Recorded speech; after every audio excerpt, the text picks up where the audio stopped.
What if Jake Gyllenhaal had replaced Tobey Maguire for Spider-Man 2? What if before the Sam Raimi movies happened at all, Leonardo DiCaprio and James Cameron got a chance to tell their Spider-Man story? What if in another world there was a Sinister Six movie taking place in the Amazing Spider-Man universe with Andrew Garfield as the webhead? The truth is, all of these hypotheticals very nearly became realities, and over the years there have been a slew of canceled Spider-Man projects in Hollywood. And today, my friends, we are going to be talking about all of them. I hope you guys are ready for a massive information dump in today's episode where we talk about every single canceled Spider-Man project in cinema. Brace yourselves, because this is going to make you a little bit frustrated with some of the stuff that we should have gotten and didn't. So let's pass it over to Travis and get into it. When it comes to the most disappointing comic book movies that were planned but never produced, which one tops the list? Is it Tim Burton's Batman Continues? Guillermo del Toro's Doctor Strange? Perhaps J.J. Abrams' Superman Flyby? Nah, there's only one correct answer. The ungodly spate of canceled Spider-Man movies.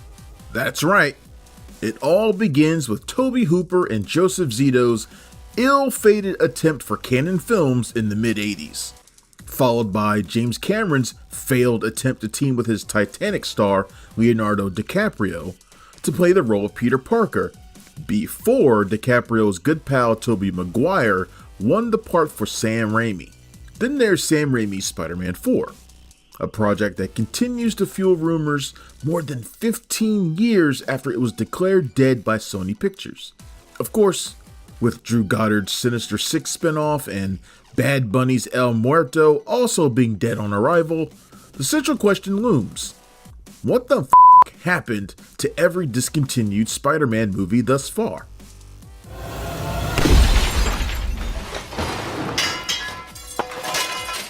It all goes back to 1985. That year, famed indie producer Roger Corman lost the film rights to Spider-Man, once Marvel Comics optioned the property to Canon Films, with the stipulation that a Spider-Man film must be produced by 1990. It considered iconic horror master Tobe Hooper to direct. Busy with Invaders from Mars and the Texas Chainsaw Massacre Part 2, Hooper was replaced by Joseph Zito following his work on Canon Films' epic Chuck Norris action flick Invasion USA. Zito hired The Outer Limits scribe Leslie Stevens to pen a Spider-Man story, which was so mortifying and off-brand that Stan Lee became irate and immediately demanded rewrites. The story would have involved Peter Parker being targeted by a nefarious scientist who injects the shy photographer with a radioactive serum, mutating him into a giant, hairy, 8-legged human tarantula.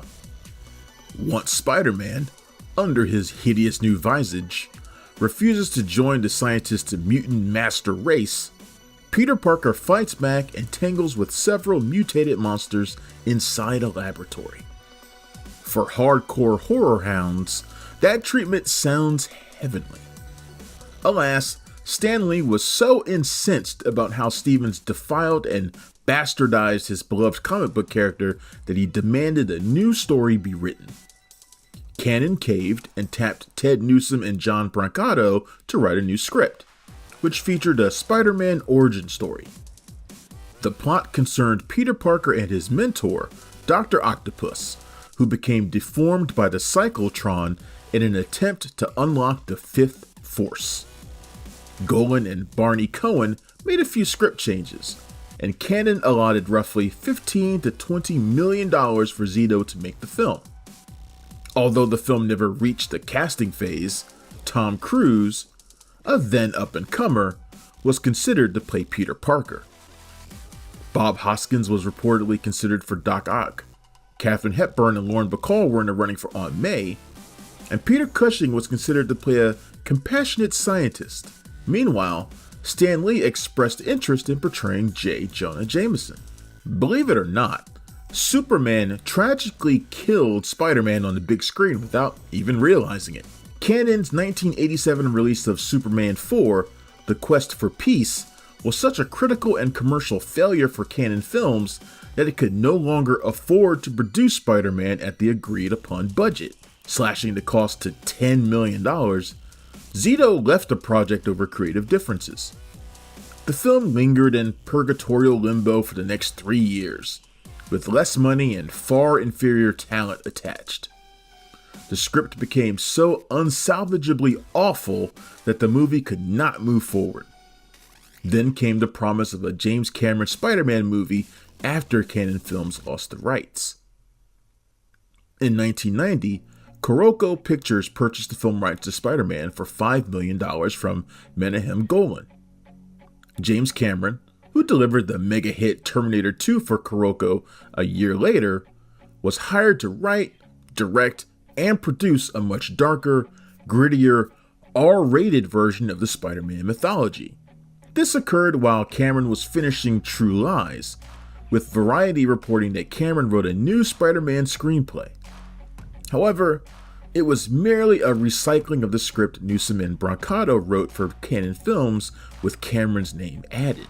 Months later, Cameron delivered a detailed 57-page script treatment dubbed a scriptment, which has since leaked online, detailing Peter Parker's much darker origin as Spider-Man. Decades before Christopher Nolan put a dark spin on cinematic superhero lore, Cameron's concept for Spider-Man was a violent, sexy, R-rated reimagination. His story would have entailed Spider-Man taking on Electro and Sandman as the primary archenemies. Character alterations included changing Electro's alias from Max Dillon to Carlton Strand, and Sandman from Flint Marko to Boyd. Plot-wise, Cameron's version would have involved Sandman being mutated by accident in an atomic experiment gone haywire, with citywide blackouts and strange magnetic phenomena climaxing atop New York's World Trade Center. Spider-Man would fend off Electro and Sandman before revealing his true identity to Mary Jane Watson. The film would have featured intense violence, excessive profanity, and a graphic sex scene between Peter and Mary Jane on the Brooklyn Bridge. Although casting never became official, Cameron wanted Leonardo DiCaprio to play Peter Parker, whom he'd soon work with on Titanic. Cameron also reportedly eyed Nikki Cox and Robin Lively to play Mary Jane, Jim Carrey to play Norman Osborn, aka the Green Goblin, Lance Henriksen as Carlton Strand, aka Electro, Michael Biehn as Boyd, aka Sandman, Bill Paxton as the Burglar, Maggie Smith as Aunt May, and Michael Douglas and R. Lee Ermey as J. Jonah Jameson. Meanwhile, Cameron's longtime buddy, Arnold Schwarzenegger, was set to make a cameo as Dr. Otto Octavius, which would have set up Dr. Octopus for future spin-offs. Of course, Jim Carrey went on to play the Riddler in Batman Forever, and Schwarzenegger soon went on to star as Mr. Freeze in DC's Batman and Robin.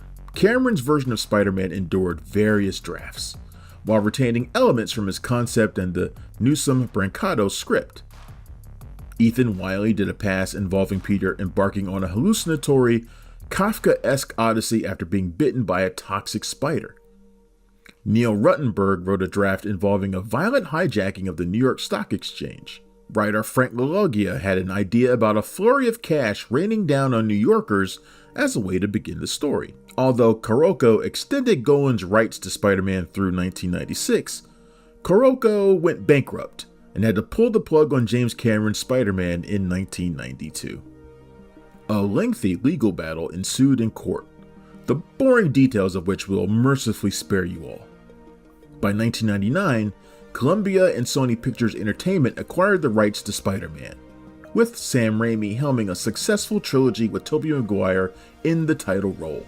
As you know, some aspects of Cameron's script crossover with Raimi's Spider-Man trilogy, notably Sandman's villainous arc. As for Sam Raimi's Spider-Man 4, it all started in the spring of 2007. Raimi's Spider-Man 3 opened in theaters on May 4th, 2007, and obliterated the box office competition, turning an estimated $250 million budget into a massive $894 million worldwide moneymaker.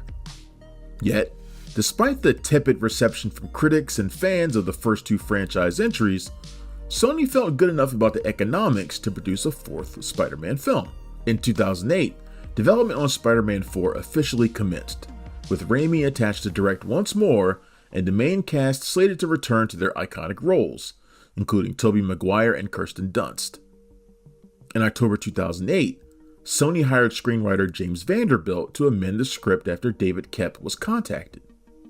Remember, Koepp wrote the screenplay for Raimi's first Spider-Man movie. Although Koepp declined, Vanderbilt's script was revised by famed playwright David Lindsay-Abaire. In March 2009, Sony announced on their Twitter account that Spider-Man 4 would be released in theaters on May 6, 2011.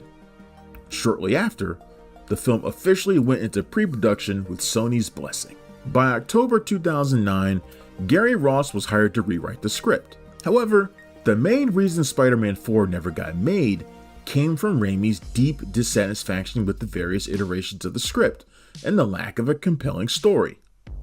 Raimi already detested how Spider-Man 3 turned out, calling it, quote, awful, and despising how he was all but forced to include Venom as a villain in the movie when he felt Sandman and New Goblin were sufficient. While developing Spider-Man 4, Raimi expressed early interest in showcasing Dr. Curt Connor's full transformation into Lizard, a prominent Marvel villain. At the time, Dylan Baker was slated to reprise his role as Connors. In December 2009, after Sir Ben Kingsley was briefly considered, it was reported that John Malkovich was being eyed to play Vulture as the primary villain in Spider-Man 4. Soon after, Anne Hathaway was in talks to star as Felicia Hardy, aka Black Cat, the notorious Marvel cat burglar who often toes the line between heroism and villainy. Ironically, Hathaway would go on to play Black Cat's DC counterpart, Selina Kyle, aka Catwoman, and Christopher Nolan's The Dark Knight Rises. Despite the preparation that went into Spider-Man 4, including storyboards and constructed sets, Raimi was simply tired of negotiating with the massive corporate demands that go into making such an expensive superhero movie. Part of Raimi's reluctance stemmed from Sony's 2010 mandate to make the film a 3D spectacle as a way to capitalize on the mega success of Avatar and the subsequent bevy of post-converted 3D movies that were all the rage at the time. Sony even pressured Raimi to meet with James Cameron to discuss the 3D technology created for Avatar. However, Raimi declined, claiming he had never shot a movie in 3D before and required far more prep time during pre-production if he was going to utilize the cutting-edge technology. In 2013, Raimi confessed to MTV that he was simply, quote, exhausted with the tremendous amount of delegation, unquote, that goes into making such gigantic blockbusters, adding, quote, it really was the most amicable and undramatic of breakups. It was simply that we had a deadline and I couldn't get the story to work on the level that I wanted it to work. I was very unhappy with Spider-Man 3, and I wanted to make Spider-Man 4 to end on a very high note, the best Spider-Man of them all. But I couldn't get the script together in time due to my own failings, and I said to Sony, I don't want to make a movie that is less than great, so I think we shouldn't make this picture. Go ahead with your reboot, which you've been planning anyway. And Sony co-chairman Amy Pascal said, thank you. Thank you for not wasting the studio's money, and I appreciate your candor. So we left on the best of terms, both of us trying to do the best thing for fans, the good name of Spider-Man, and Sony Studios, end quote. Although Raimi was impressed with Hathaway's audition as Black Cat, Kate Beckinsale was also in the running and even performed a read-through with Tobey Maguire. However, Raimi was holding out hope for Angelina Jolie to play the role. According to Raimi's longtime storyboard artist, Jeffrey Henderson, in the movie's Go Forth podcast, he was instructed to use Jolie's visage for the storyboards during pre-production. Bruce Campbell, Raimi's lifelong friend and collaborator who made hilarious cameos in the first 3 Spider-Man movies, was reportedly slated to portray iconic Marvel supervillain Mysterio in Spider-Man 4. According to Henderson, Mysterio would have appeared as part of an opening montage that depicts Spider-Man capturing various D-grade villains such as the Shocker, the Prowler, the Stiltman, and the Rhino. The sequence would have ended with Peter Parker bringing Mysterio into police custody, where Campbell would campily decry, "I'll get you, Spider-Man!" An alternative scene would have found Peter arriving at Aunt May's apartment for dinner. Aunt May would apologize, saying, "Oh, Peter, I completely forgot about tonight." As Peter says, "It's okay, Aunt May," and pushes his way through the door, Bruce Campbell would have suddenly appeared in the apartment and given the fans a hilariously awkward moment. Now go and listen to the podcast for the full details on how the scene would have transpired. Of course, it's hard not to think of Spider-Man 4 without wondering about the potential plot of the film. Fortunately, more details about the story have been recently divulged. According to Henderson, Spider-Man 4 would have kicked off with Vulture working in disguise as a Black Ops mercenary, doing illegal dirty work for the government and earning his scavenging moniker for leaving nothing but bones behind. After being wrongly accused of committing serious crimes, Vulture is sent to prison. Elsewhere, with Mary Jane out of the picture, Peter Parker has become more comfortable in his skin and more at ease with his heroic role as Spider-Man. But when Vulture breaks out of jail and begins terrorizing the city, Spider-Man must utilize all of his resources to bring the vicious, hyper-violent villain down for good. As Henderson tells it, the second half of Spider-Man 4 would have kept viewers off balance, with a slew of story twists and turns that dovetail into a show-stopping finale, putting Peter Parker in more peril than ever before. Of course, some of these story elements were carried over to the subsequent non-Raimi Spider-Man efforts, with Lizard notably appearing in The Amazing Spider-Man and Vulture terrorizing Peter Parker in Spider-Man Homecoming. Tobey Maguire also reprised his role as Peter Parker in Spider-Man No Way Home, further fueling speculation about his potential return to the MCU. Still, it's hard not to imagine what could have been with Raimi at the helm. While promoting Doctor Strange 2 1 year prior, Raimi left the door open for his return, telling Fandango, quote, "I've come to realize after making Doctor Strange that anything is possible. Really anything in the Marvel Universe. Any team-ups. I love Tobey. I love Kirsten Dunst. I think all things are possible. I don't really have a story or a plan. I don't know if Marvel would be interested in that right now. I don't know what their thoughts are about that. I haven't really pursued that. But it sounds beautiful.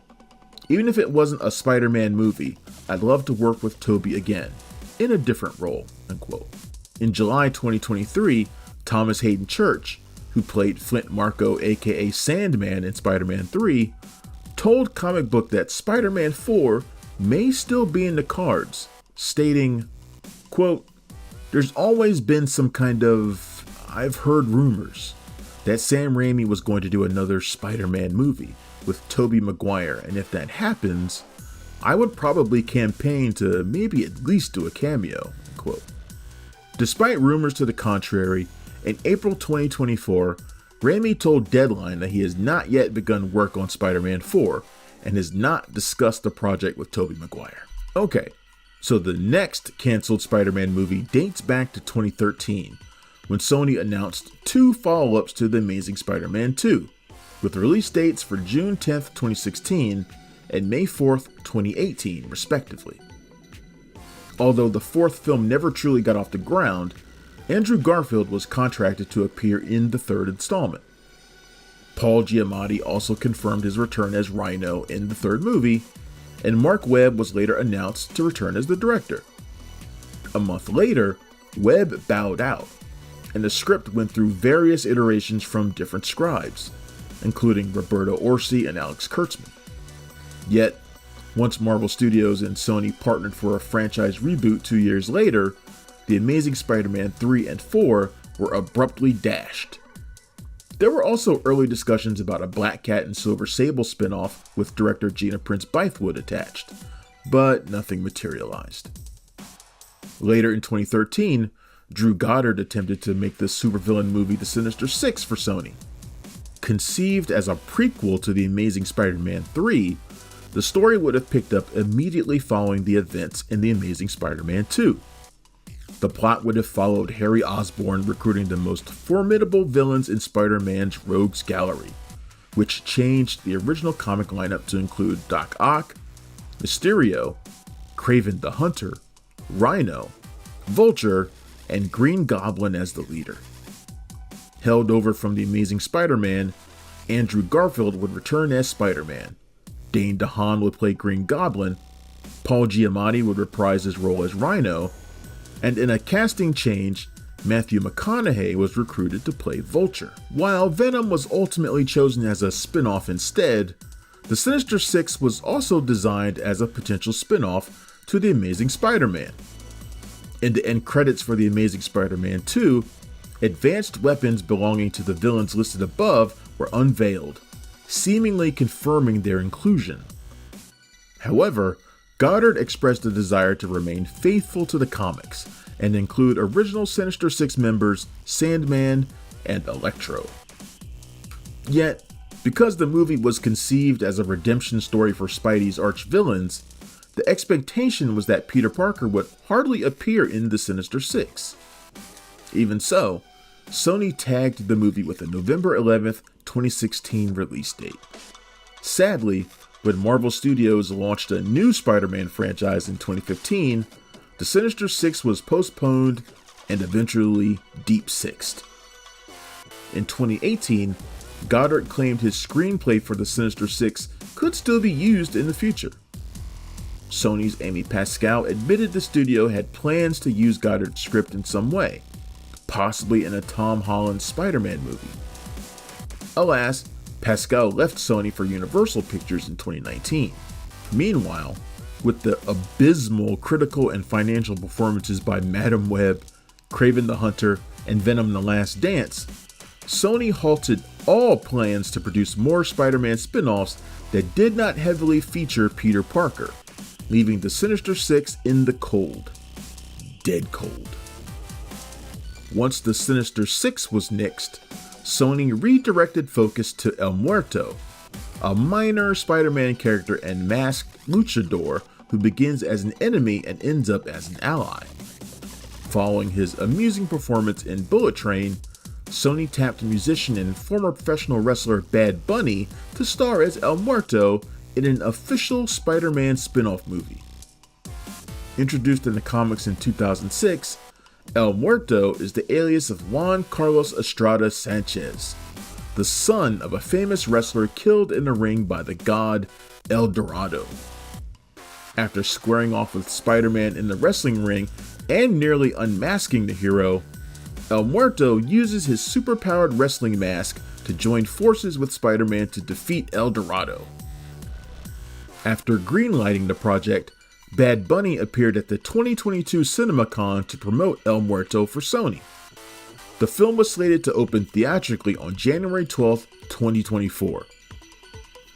Early in development, Gravity writer Jonas Cuarón and Blue Beetle scribe Gareth Dunnet Alcocer were hired to write and direct El Muerto. However, the production hit a major snag when the 2023 WGA strike occurred, resulting in several script rewrites and production delays. Coupled with his busy touring schedule and creative differences with the studio, Bad Bunny exited the project in July 2023. Although efforts to revive El Muerto occurred in January 2024, with plans to make it a standalone film, it's the latest in a tiring litany of canceled Spider-Man movies. As disappointing as many of these cancellations are, the biggest takeaway is how studios foolishly continue to prioritize a release date years away over a well-conceived story and finished screenplay. While the trend continues for huge tentpole superhero movies, at least James Gunn has vowed that DC will never begin a movie production without a completed script. That's a start. Meanwhile, for Marvel, all eyes turn to Spider-Man: A Brand New Day, the fourth entry in the newfangled Tom Holland franchise. It's safe to say the film won't be cancelled, as it's currently filming in the UK for a July 31st, 2026 release. And there we have it. With a few minor projects and spin-offs aside, that's generally what happened to the most notable Spider-Man movies that have been cancelled thus far. If you had to choose one that you would pay hard money to see if it did get made, which would it be? Let us know in the comments below. Thank you for clicking on our video, everybody. If you like what you saw here, please make sure you like the video and subscribe and share with your friends who like this sort of content. JoBlo was created by movie fans for movie fans, and we appreciate your support.